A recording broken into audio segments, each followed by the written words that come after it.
ബില്ലാഹ് എന്നുള്ള ഈ ദിക്ർ ഇത് ചൊല്ലിക്കഴിഞ്ഞു കഴിഞ്ഞാൽ അള്ളാഹുവിൻ്റെ മേല് നമ്മൾ പോകുന്ന കാര്യത്തെയും വരുന്നത് വരെയുള്ള തിരിച്ച് വീട്ടിൽ എത്തുന്നത് വരെയുള്ള എല്ലാ കാര്യങ്ങളെയും നമ്മൾ അള്ളാഹുവിൻ്റെ മേൽ തവക്കുലാക്കുകയാണ് നമ്മൾ ചെയ്യുന്നത്. അപ്പോൾ വരുന്നത് വരെ നമുക്കതിന് പേടിക്കാനില്ല.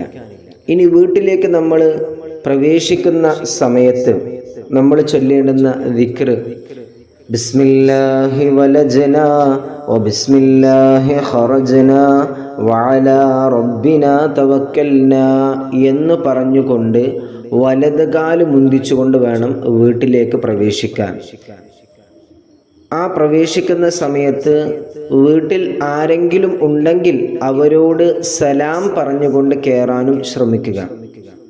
ഇനി അതല്ല, വീട്ടിലെ